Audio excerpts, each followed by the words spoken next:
Can you share with your audience the background of your family and where you're from? I'm from India. I grew up in Chennai. I was born in Calcutta in 1972, but we moved to Chennai in 1975. And I lived there until 1989. That's when I went off to college to Coimbatore. And then I was in Coimbatore for 4 years, and then Bangalore for a couple of years, and then I came to the US in 1995. And then I met her in 2000. Right. So obviously he's from a traditional Indian background. Yes, traditional South Indian family. Yes, and I'm from, I would say, I guess, a typical liberal type background in Los Angeles, where I grew up. So very American. Right. Right. The cross-cultural interracial adoption and family system, does this pose any challenges? No, it hasn't been a problem for us because with me being Indian and with Julia being American, we kind of bridged a lot of our cultural differences over 20 years of marriage. I guess 17 years of marriage by the time Priya came home.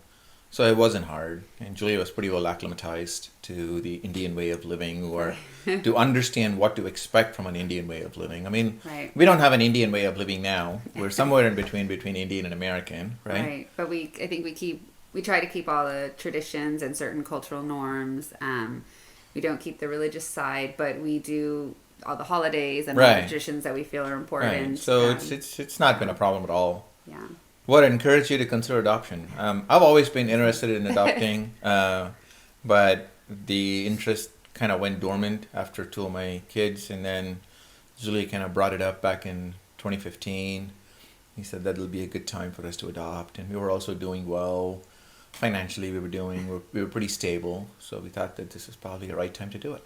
Yeah, I mean, we had talked about it since we met. We had talked about it, and then we kept pushing it off for various reasons. You know, would family be okay with it? Are we ready for that? And it just kept coming back, and we wanted to do it, but we kept coming up with excuses, you know, just because it was a risk. Yeah. At the time, that's what we thought. Yeah. And eventually, our kids started talking about it too. And so then we decided, okay, this is really time to do it, and we're happy we did it. I'm kind of sad that we waited so long, but well, I'm not sad. It just, I mean, whatever time it happens, it's the right time, right? So it's like there's no good time or bad time. Right. It's the time when you're ready, and we were just ready, and it happened. Worked out beautifully. And it all worked out great. How did you broach the topic of adoption with your family? It took a while for my family to accept it, but eventually they did, and now everything's great. Yeah, so. I'd say my family, you know, it's more common here and more accepted here. Even though my mother's a teacher, and she's seen a lot of cases where it wasn't a pleasant experience for people, so she was a little pessimistic about it, but she was supportive. And I feel like his family came a long way because it wasn't something that they were used to. It's not as common, and we're afraid of, you know. But then now I beat them. It's good. But I have to say I'm really proud of them because they came around 100%, and they really love her, and she's kind of like the favorite now that they always ask about. So it was a journey to get there, but we got there, and now it's amazing. Yeah. So. How did you broach the topic of adoption with your family? There was nothing. Oh, we just did. How did your family and friends respond? So we talked about that. Yeah. Did you receive interest? Were cool with it. Yeah. I mean, our friends are pretty supportive, and they're pretty helpful. They were receive excited. intrusive questions about your child. Like, I haven't. I mean, with my being Indian and my daughter also being from there, it really did not raise any problems or questions or concerns. For us, it doesn't really make a difference. I mean, sometimes you get looks if it's just me and her or something like that. But, you know, other than that, we don't really get that because, like I said, we're half Indian anyway. Right. So. And we live in a pretty cosmopolitan city, so people are very understanding. Yeah, where adoption is common. Yeah. And do you think a child by adoption faces more hurdles in life than a child from a biological route? I don't know. Well, I guess we'll find out. My strong believer in helping your kids and kind of arming them with the right kinds of tools and capabilities to handle the difficult challenges in life, and I think it's going to turn out okay. Yeah, I mean, they do. In general, they do, because there's so many questions and so many things that come up in conversations when they're with friends or anything like that. But like Sriram said, you do the research and you talk to adoptees and you talk to other parents and find out how to handle those things. I stay involved in the adoptee community and the adoption community, and so I've seen a lot that really helps me figure out situations and how to handle them before they occur. I'll never have all the answers, nothing like that, but I feel like we're well prepared and we have a good community and resource for it. But I definitely think there's things that adopted kids will go through that biological kids just won't. There's certain things that are going to come up and certain trauma and everything that could occur. So yeah, it'll happen, but you do your best to find out what to do about it and help them. That's right.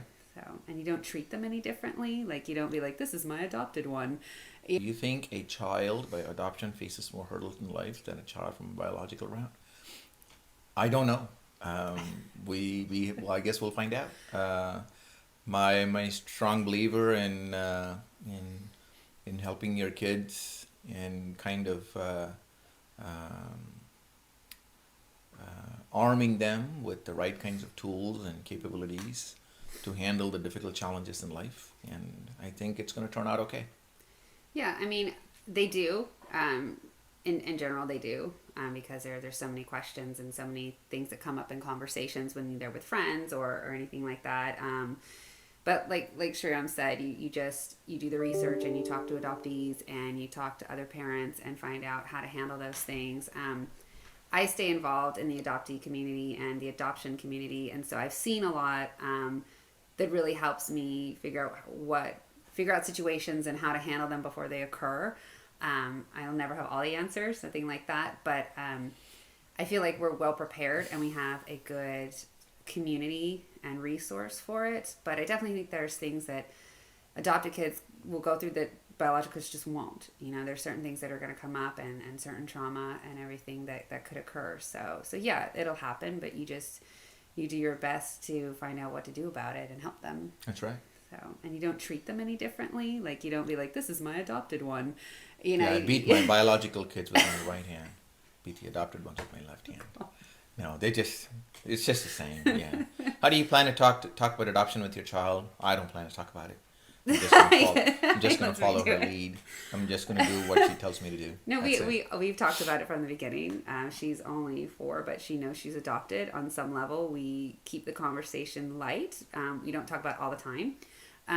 But we do have it in her vocabulary. I'll say something like, I'm so glad I get to be your second mommy. And she's asked a few times, a few things, and I've answered them as honestly as I can without adding anything to it.